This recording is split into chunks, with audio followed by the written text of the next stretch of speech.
Om Namo Narayana, Om Namah Shivaya, Shiva Om, Shivoham, Om.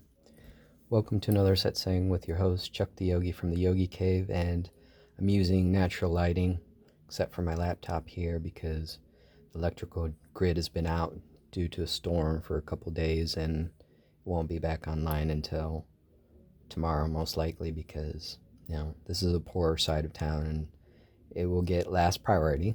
So there's that.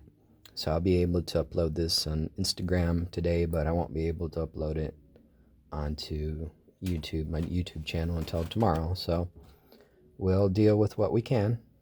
I don't have any Wi-Fi until tomorrow, so I use my laptop in order to upload it into my YouTube.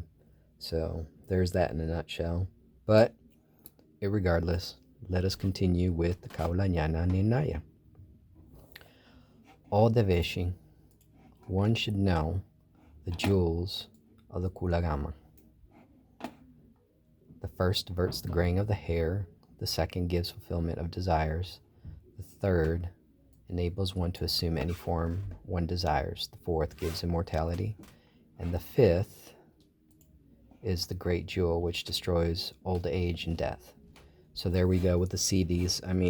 Tantra and Siddhis.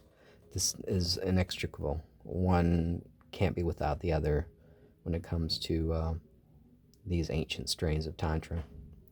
Sitting on a corpse. So there we go with the Gauris, right? And it just shows how far back the Gauris go. With the 12 limbs intact in a chamber in a desolate spot fragrant with scents and incense and white clothes. One should draw a diagram, yantra, using sandal paste. There, one should be seated in Pariyankya posture and being accompanied by helpers. So these rituals go way back, right? And they're inextricably linked to Tantra. So obviously, most of us are not going to be Agoris. Most of us are not going to go to the cemeteries and do strange rituals of that nature. But there's ways and there's ways about that. But it's good to know. It's information, and that's why I'm providing it here. One will then be in a state of union with the cosmos, which is the form of complete rest, O dear one. In this state, one neither hears nor sees anything. One does not smell the fragrance of camphor, sandalwood, nor other delicious smells, nor does one smell any foul odors. This is known as transcendence, samarasa. So all the odors, all the senses, they feel the same at some point. In such a state, one is free from changes of time spans, such as the past and the future. While Devi, mother of heroes, in this state one may create and destroy. Then Hamsa enjoys freely, moving above and below, and again is dissolved in the Dvadashanta. So the Hamsa is the Sa, the breathing, and the breathing achieves this state where there's no in and out. It's just this humming, right? And we'll probably get into more details when we get into the 6 yogas in Naropa. I can't seem to take that out of my mind, so I'm going to have to deal with that. But the whole idea is to create this cold fusion, this humming, and pranayama helps one achieve that, to get to that point. And so when one is ready to move on, boom, it moves through the Vadashanta, it moves through the Brahmarandra, and out you go to wherever you're going to go outside of the playground, right? So anyway, O dear one, the natural principle, which is as steady as water in a carafe, is stationed in the heart. It can be compared to a stalk of a lotus, which is unsullied. It is neither being nor non-being. It is neither meditation nor lack of meditation. It is omniscient and omnipresent. It freely vibrates. Think about that. Above and below, and plays as if it were the self, as well as no self. While Devi, knowing this truth, one becomes free from bondage of the cycles of birth and death. So vibration, the spanda, is really important when it comes to this. One should know the characteristics of Hamsa by placing the ears in the heart. The transcendental sound, Om, Sa. Let's see. The transcendental sound contains the higher and lower vibrations of sounds and is stationed in the chakra of the throat. What comes up from the bottom of the feet to the temple exists in the spiral form, this is really important, My Tai Chi teacher always taught us that the energy of the Chi goes in spirals and is named, see if I got that right, Vama.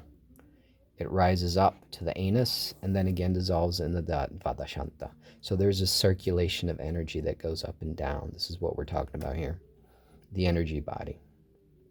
The Hamsa, which is neither good nor bad, moves like that in the body. It is free from any stain and divisibility. It is transcendental, pure, transparent, eternal, and blissful. Though it gives birth, it is free of birth. It is the Lord, Shivoham. It is the object of supreme knowledge and should be known in its depth. It is immeasurable, incomprehensible, and beyond all practices. You get to a point where you're just that, and no particular practice is required, but you have to get to that place first where you can soar before you can let go of the training wheels. It is both exhalation and inhalation. It is both thought and non-thought. It moves among the animate beings of 4 categories. It is the soul and the material body. It is what draws everything from the manifest to the unmanifest state. So that way, when we're talking about this, when we're talking about Tantra, there's a continuum between the material and the spiritual. There's no division, there's no dichotomy, nothing like that. Oh, beautiful light one, this body is subject to suffering of bondage, happiness, despair, delight, old age,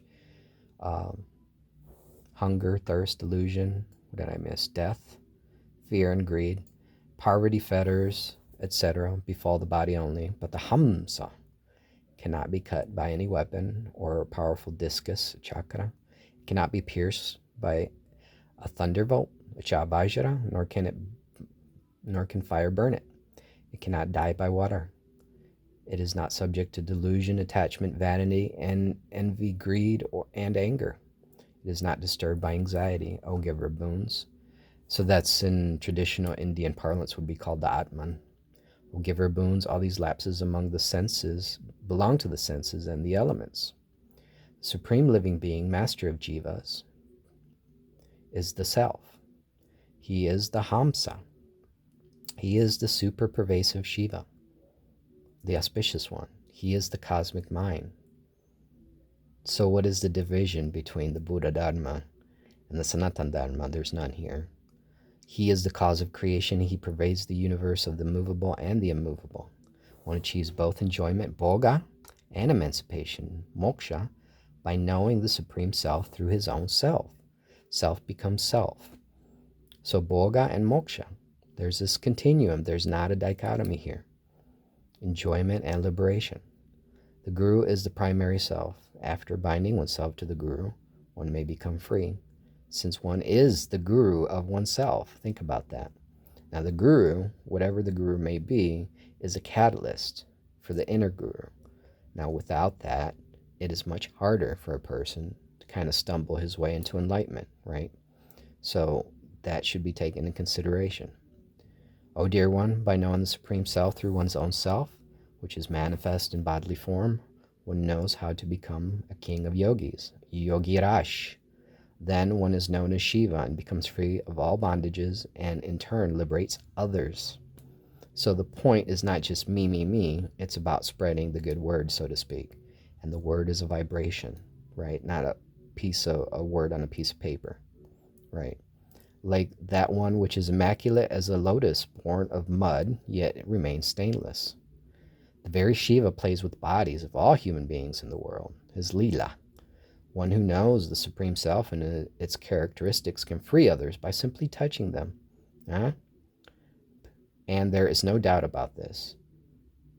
One who receives these instructions attains absolute emancipation. So one of the foundations of Tantra is that power of Shakti through touch, or even the gaze. This is what we're talking about here.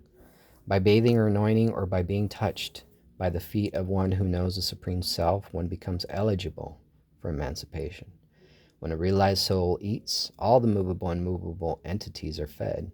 One gains more merit by concentrating one's mind on him than the merit one can gain by bathing all the sacred places. That's why people use gurus and images and so forth as props, to help them get there. The thing is not to be attached to them. This is the idea. He is the very essence of all the yogis, siddhas, viras, and matrikas. This teaching bestows most auspicious enjoyments and liberation. So I'm going to leave it there. There's a lot to munch on that one. Om Namo Narayana. Om Namah Shivaya. Shiva Om. Shivoham. Om. Till next time.